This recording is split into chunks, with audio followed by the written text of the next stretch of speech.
The telemedicine market size is expected to reach $298.9 billion by 2028 with a CAGR of 22.4%. And obviously, Teladoc is a big player within the industry, but they don't only do that.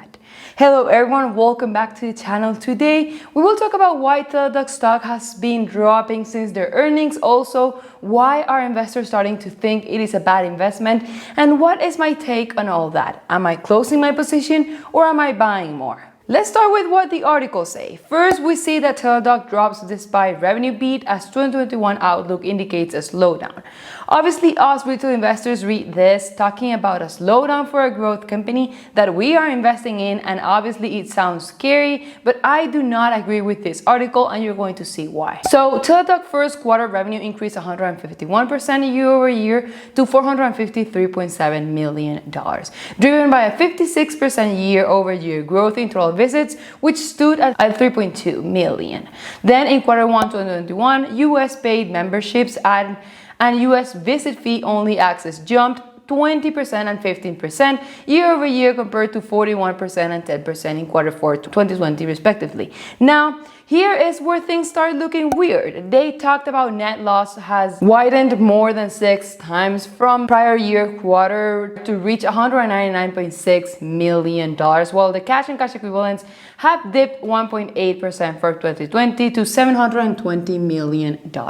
Even though it is true and then the net loss has effectively widened, it wasn't just because of the company, but because of a short-term factor, which I will explain in a minute. But with this, I want to say that as retail investors, it is always important to not only read articles, but instead also analyze the company's earnings report to understand what is really happening. Because we also see this kind of articles in which they say that Teladoc price targets cut by analysts after earnings, which again sounds very scary for us and might be a sign to sell everything, right? But when you read a little bit more, we see that they lowered their price target to $185, another one to $240, and the last one to $260, while the stock is trading at $169 right now. Meaning that yes, they might have got their price target, but they are still expecting a jump in stock price and are not expecting it to go lower. With this, I'm not saying that we should take into consideration only what analyst recommendations are and just buy or sell because that is what they are recommending. No. I think no one should make a decision on investing based on what an analyst is saying, but obviously it is very scary when you start seeing them lowering their price target, as the title of the article said. Now, let's take a look at what they actually reported. As said before, their revenue grew 151% year over year. Their adjusted EBITDA grew 430% to $56.6 million, which I think was excellent. At this moment, their fastest growing business comes from the US since it grew 175%, while international revenue only grew 29%, but still 29% is a nice growth. Then we can see that yes, their US paid members have stayed kind of flat since quarter 2 2021 and only saw huge growth from quarter 1 to quarter 2 since it was when the pandemic started. But the thing is that their revenue growth is still significant. Their access fees grew 183% year over year and their visit fees grew 22.7% year over year. As you can see, Teladoc does not make most of their money from people doing online visit with doctors, and that is something we need to understand because many people say or think that this is all Teladoc does and do not see any innovative thing in the company, as many doctors nowadays are telling their patients to do a Zoom call instead of going to the hospital, which many would think that will affect Teladoc, as many doctors and patients prefer Zoom calls instead of using Teladoc systems. But the truth is that most of their revenue do not come from visit fees. Then their PMPM, which is their revenue per member per month, has grown 157% year over year and has continuously grown quarter over quarter as well, which is incredible because even though their membership has stayed flat, they have been able to see a growth in revenue and in per member per month revenue as well. Their chronic enrollments have seen a nice growth as well, as percentage of chronic care members enrolled in more than one program has grown more than 3x or 3 times year over year to 15%. Another thing that investors did not like was their guidance.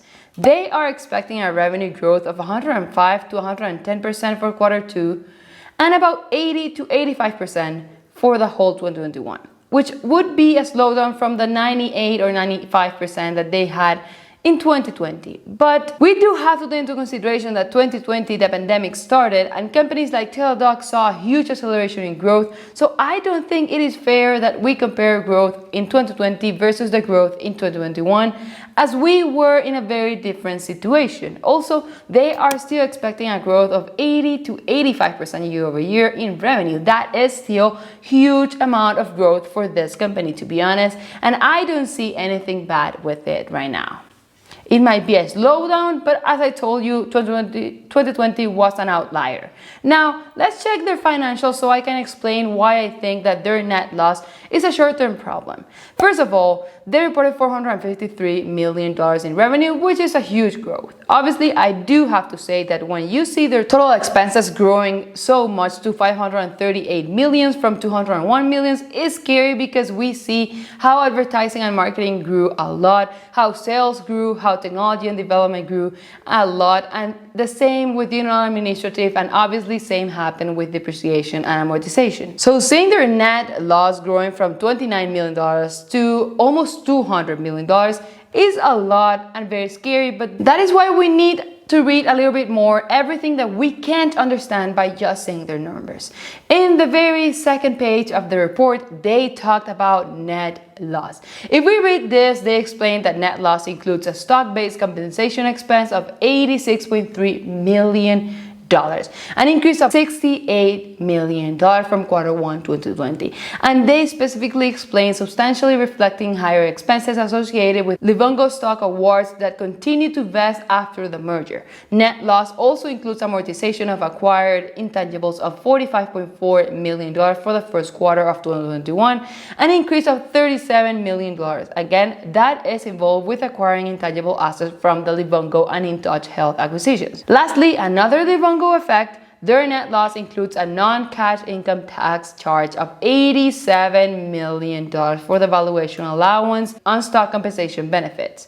With all that said, if we subtract all those expenses that came from the Livongo merger, Teladoc will most likely be profitable because they had $86.3 million from the stock compensation, $45.4 million from amortization of intangible assets, and non-cash income tax of $87 million. That is a total of $218.7 million, which is about $17 million higher than their net loss. And that is why it is important to read what they have to say or when they explain things, because those expenses were connected to the Livongo acquisition, and that, in my opinion, paints a completely different picture of the situation. Then, their balance sheet is good and bad.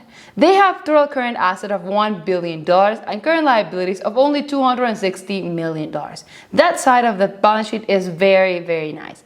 Also have a total asset of $17.52 billion and total liabilities of only $1.75 billion. But as always, I do not like to take into consideration goodwill and intangible assets, as you can see, they do have a lot of those.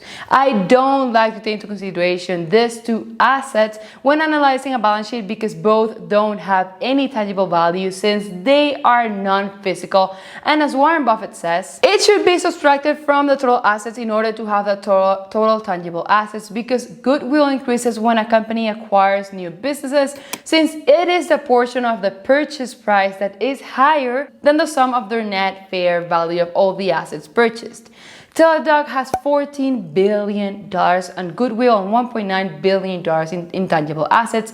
So if we subtract that from the total assets, then they would have $1.13 billion in total tangible assets. That is a side of the balance sheet that is not excellent as the current assets and current liabilities. Right now, I am down 14.52% in my position, since as you can see, my average cost is $197 per share. As you can see, it is not a very representative position in my portfolio, since it only represents 3.44% of my portfolio. But the question is, what do I think about the company and what I'm going to do with my position?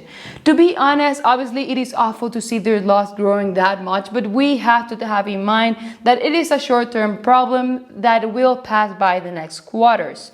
I do believe the company has long-term growth, because 98% in a year is huge, and 80 to 85% growth in a year is huge as well. I don't see the company slowing down massively this year, and do expect them to continue innovating year over year. It is not a secret that Teladoc is one of the biggest or highest conviction stocks for ARK Invest and Cathie Woods, and I do agree with them. I'm not closing my position right now. Instead, I might be adding a little bit more today, since I see long-term potential in it, and the stock has been dropping from my average cost, which I think it is a very nice opportunity to buy. Now, what do you think about this? Do you think I'm crazy by investing in it, or that I should sell everything and invest in other things, or you like the company and you are investing in it too? Let me know in the comment section below. Hope you enjoyed my analysis. Thank you, and see you next time.